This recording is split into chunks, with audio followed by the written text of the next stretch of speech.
Hey everyone, I'm Jay. It's good to see you again. Those new to the channel, we do a lot of sim racing stuff, a bit of iRacing and Assetto Corsa, but sometimes we delve off into different racing games as well, including F1 Manager and a couple of mobile ones as well, including this.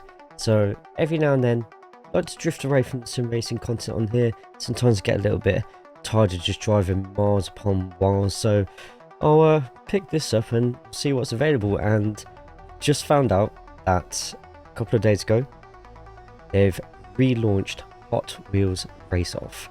It's a game that I know a couple of people who are checking out this video now absolutely love. I've delved into it every now and then and I've always enjoyed it, and it's been relaunched as well, Hot Wheels Race Off Plus.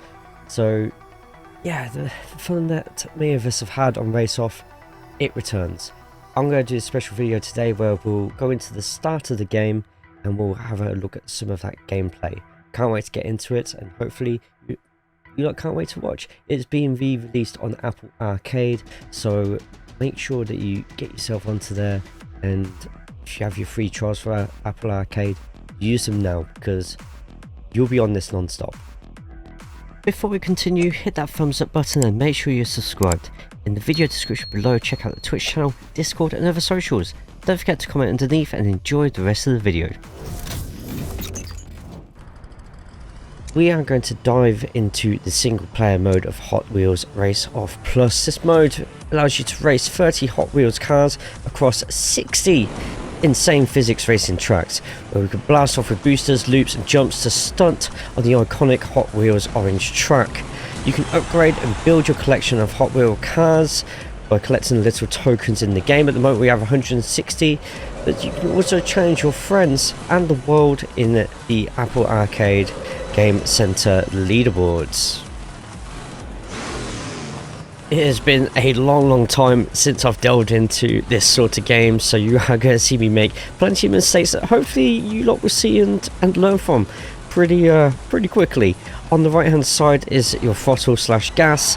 On the left hand side you have your brake. When you are in midair you can use both of these to adjust your car and stop yourself from flipping over, or you can even do some flips if you want to, as they do fill up the crate you see in the middle of the UI at the top. You also have fuel and you need to get through the whole course without losing it.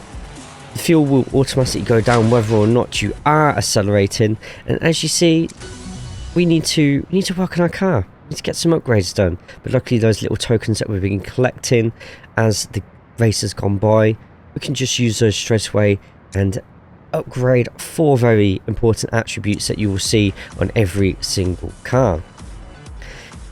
You have your green bar, which is your car's current stats. You have the dark grey, which is the potential for your car, speed, grip, stability and tilt. Once you have upgraded all to their max, you can unlock the next car in the series. We're looking at Dogzilla, but until then we have to grind a little bit and get all of these stats up to 7. You will notice a lot of these differences straight away with each 4 of these attributes being upgraded. How much we failed getting the fuel there. We're going to level up everything once just to see how much of a difference, and you might not see it, but I'm feeling it straight away. We're already in front of our opponent going into the loop.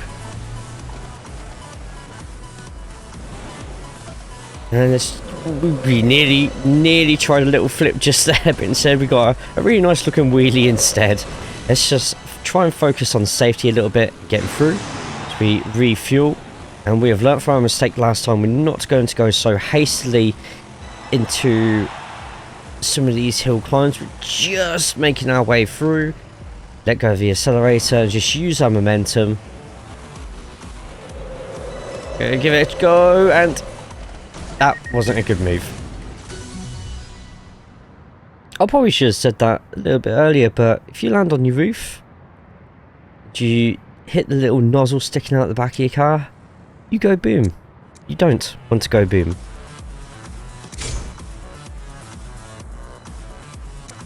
After a couple more failed attempts, we managed to gain enough to upgrade a little bit more, see how we get on this time round.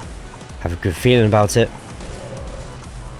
Straight into the motors, do the loop, careful of the little bumps as they look to unsettle the car. I feel like I'm doing an iRacing track guide here. Watch out for the curbs with the Honda Civic. There we go. We got through to the fuel pretty easily on that one, very comfortably. As the races went by, I was noticing I was being a lot more wary with my throttle inputs. Wasn't taking as many risks as we learned from last time. Don't try a loop yet on those. And just make it through the course. A nice stylish wheelie just there to get our crates at the top, which have all sorts of gifts and surprises in there. And we make it through the hill climb this time. Gotta be really careful with this bump. We might even beat our opponent here. Just gotta be extremely careful. This is our first time on this part of the circuit.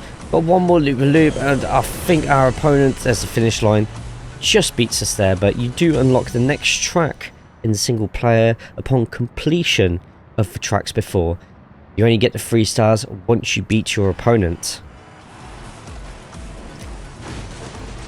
So as we went through each track, we found a load of new obstacles. A lot of different opponents' cars as well. We got to scout what cars are going to be we're going to be against in future. That was so unfortunate. That was so unfortunate. So even if you go out of fuel, your car goes into a standby mode, and you got to hope that you have some coming up soon. Your car will carry on rolling until it finally stops or it gets destroyed. Opening the chest gave us 1000 rip rod credits. The credits for each car have different colours, so you'll have to go over some tracks again if you're looking at leveling up each track. As you see, rip rod is green, the Dogzilla is blue. A level 1 Dogzilla isn't as good as a fully upgraded Rip Dog, so let's get it training up. Let's get through a few, but we absolutely bossed some of these first tracks with a level 1 Dogzilla compared to what we were already used to. So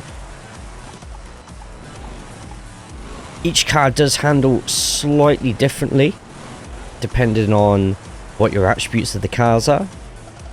But I did find with the Dogzilla that I had to be so careful not to buck the front end over and just flip myself onto my back. You see the bounciness of that suspension. Can we make it through? A bit of a jump and ooh, nearly onto the back. But using that momentum, trying so hard not to flip ourselves completely over. Not going for the bigger jumps. I just had a feeling if I could just keep more onto the front of the car, we might be able to make it. Nice little wheelie there. Can we make it to the top? We can. Just go again. I don't think we're going to get the win here, but we're going to try. Nice boost of fuel. And ooh,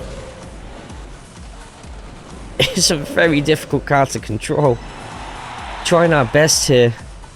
And we're not going to get the win, but we are going to complete the track. And completing this old track, even though we've already completed it, just gives us a massive amount of credits that we can use to upgrade this absolute beast of a car. That's the first 3 stages done. Not all 3 stars, but I could easily go back to those and get those completed in future. And thank you so much for watching and checking out the content of this new Hot Wheels game by Hutch. It's very addictive. I haven't been able to put it down yet, and I fear that by showing you this video, it might be the same for you. And well, I'll see you have your little session with the game. If you haven't already, thumbs up the video, subscribe, check out the rest of the content we do on this channel, and I shall see you all next video.